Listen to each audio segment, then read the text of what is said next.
Sebelum kita mulai pelajaran, mari kita berdoa. Silakan ketua kelas memimpin doa. Berdoa dimulai. Bismillahirrahmanirrahim. Berdoa selesai.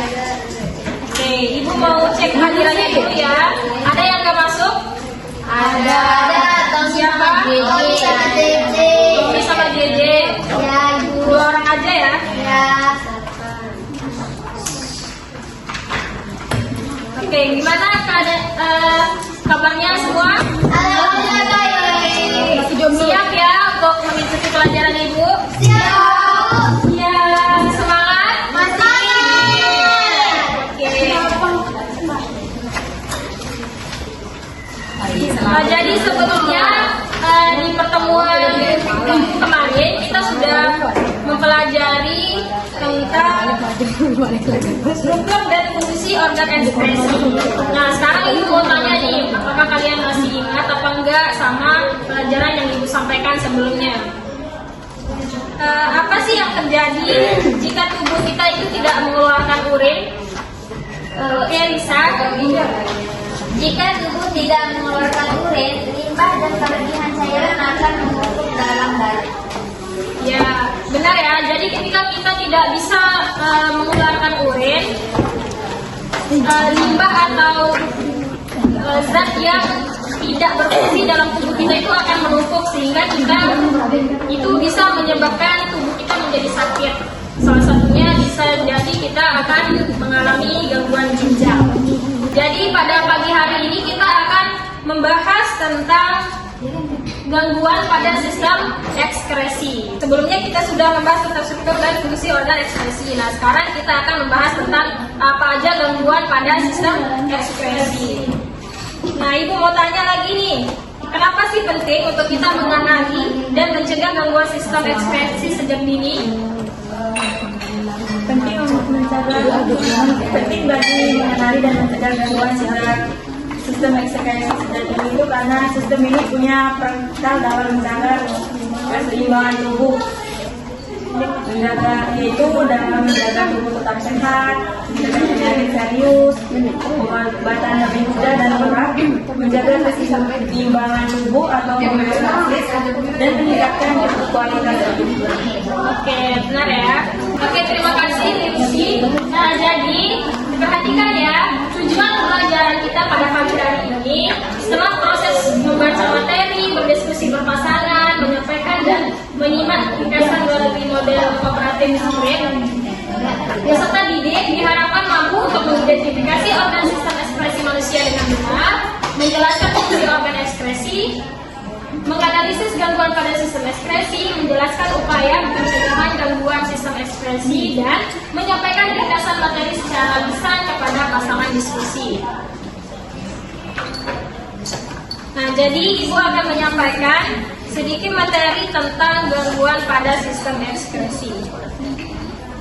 Sebelum lanjut, nanti Ibu mau menjelaskan mekanisme pelaksanaan dari model pembelajaran kooperatif script. Nah, jadi nanti model kooperatif script ini kalian akan berdiskusi dengan pasangan secara berpasangan, yaitu terdiri dari 2 orang. Nah, nanti 1 orang pembicara dan 1 orang menjadi pendengar. Nah, nanti yang pembicara ini akan menyampaikan hasil diskusinya. Nah, pendengar ini akan menyimak dan menambahkan informasi ketika misalkan yang pembicara itu tidak lengkap atau ada yang mau ditambahkan, gitu ya. Nah, nanti setelah itu kalian akan bertukar peran. Nanti yang jadi pembicara akan menjadi pendengar, begitu pun sebaliknya pendengar akan menjadi pembicara. Paham ya? Sebelum itu Ibu mau menyampaikan materi. Jadi di sini sistem ekspresi adalah proses mengeluarkan zat sisa metabolisme yang tidak dibutuhkan tubuh agar tidak bersifat racun.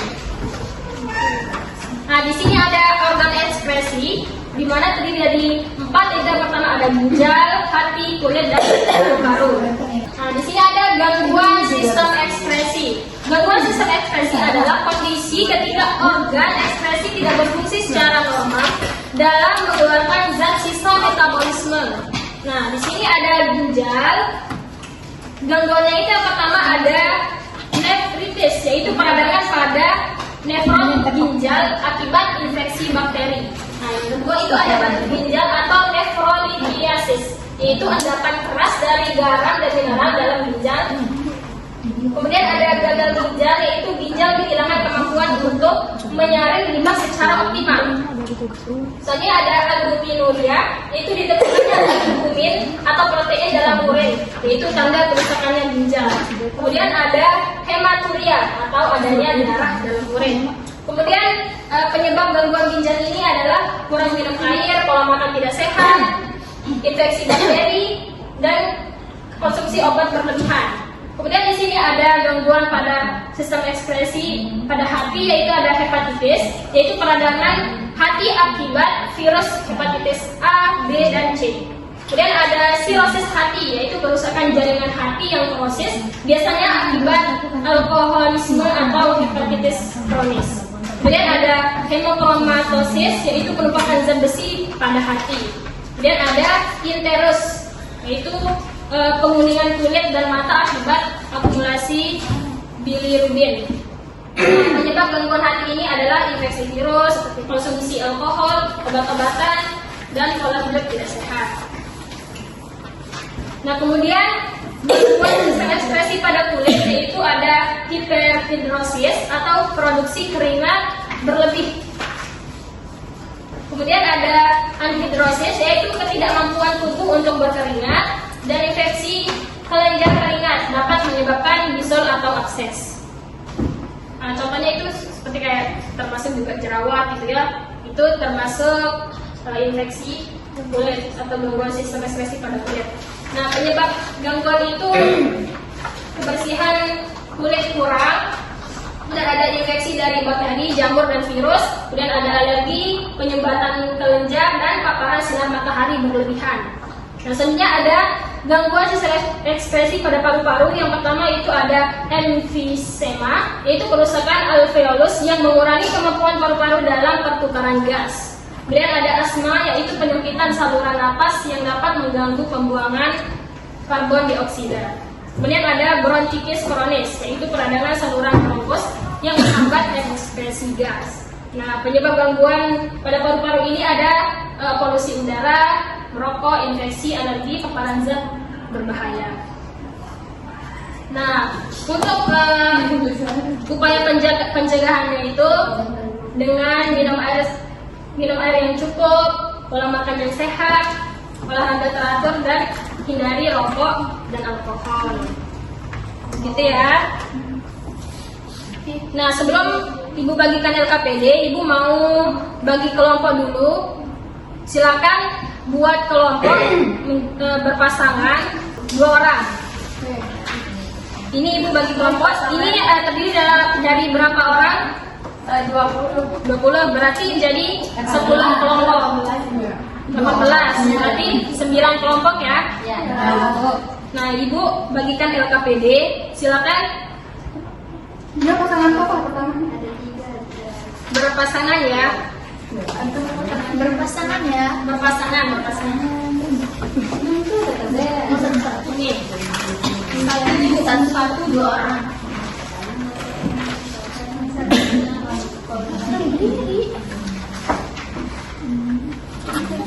Udah dapat semua?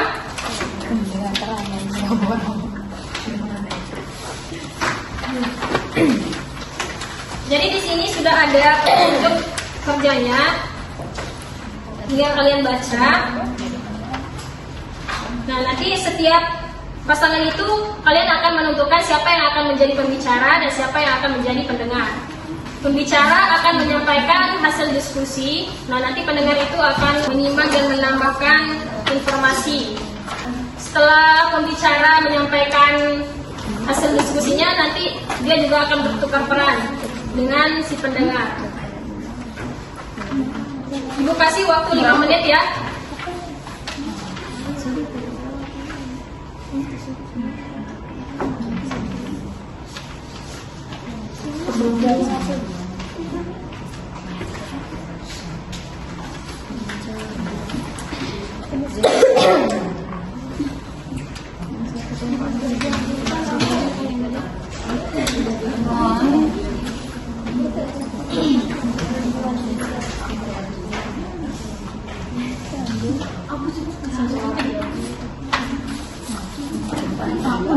Oke,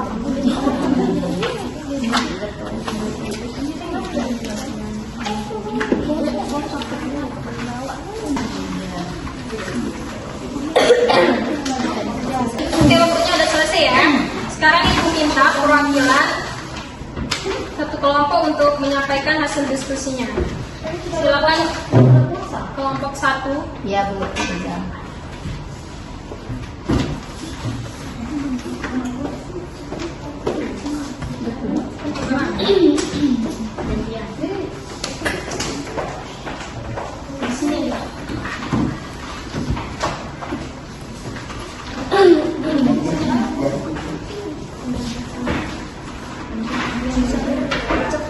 Oke, baik teman-teman, di sini saya akan menjawab pertanyaan KPD dari Ibu Guru Dunia Bejana. Nah, di sini pada kegiatan yang pertama itu ada tabel jenis gangguan pada ginjal. Nah, jenis gangguan tersebut itu kita dapat melihat pada nefritis. Contohnya itu peradaban pada nefron ginjal akibat infeksi bakteri. Yang kedua itu batu ginjal atau nefrotiatidasis. Di sini endapan keras dari gambar dan mineral dalam ginjal. Nah, yang ketiga gagal ginjal. Nah, gagal ginjal ini kehilangan kemampuan untuk menyaring limbah secara optimal. Yang keempat, albuminuria, ditemukannya albumin atau protein dalam urin karena kerusakan ginjal.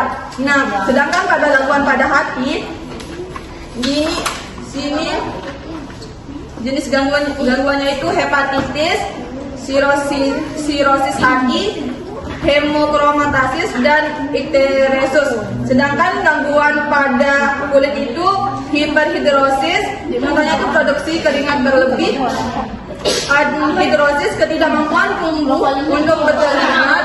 Infeksi kelenjar keringat dapat menyebabkan bisul atau abses.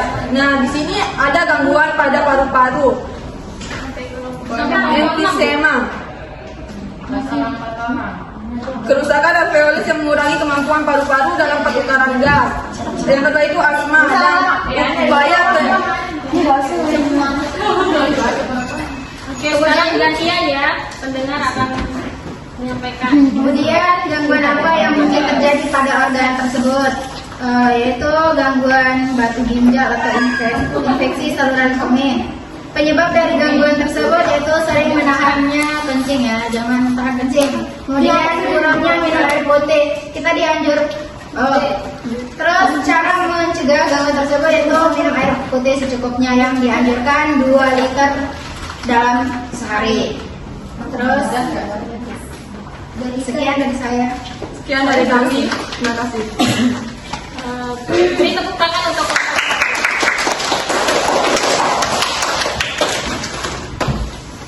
Nah, udah benar ya tadi yang disampaikan oleh teman kalian kelompok 1, mulai dari jenis gangguan ginjal, hati, kulit, dan paru-paru. Berdasarkan dari hasil diskusi tadi sudah benar, dan Ibu sudah melihat kekompakan dari kalian, di mana pada model kooperatif script itu tadi kan ada pembicara dan pendengar. Nah, akan bertukar peran. Tadi sudah terlihat ada pembicara menyampaikan dan pendengar akan menyimak, kemudian mereka bertukar peran. Jadi kesimpulan pada pertemuan kita ini adalah sistem ekspresi berperan penting dalam menjaga keseimbangan tubuh dengan cara membuang zat sisa metabolisme yang berbahaya. Organ seperti ginjal, hati, paru-paru, dan kulit bekerja sama agar kondisi tubuh tetap stabil. Kesehatan organ ekspresi sangat dipengaruhi oleh pola hidup. Kebiasaan tidak sehat seperti kurang minum, merokok, dan pola makan buruk dapat menyebabkan gangguan. Sedangkan hidup sehat membantu menjaga fungsi organ tetap seimbang. Jadi, Ibu harap kita semua bisa menjaga pola hidup sehat ya, supaya kita terhindar dari gangguan sistem ekskresi seperti tadi. Untuk menutup pertemuan kita pada pagi hari ini, mari kita sama-sama berdoa dengan membaca doa kafaratul majelis.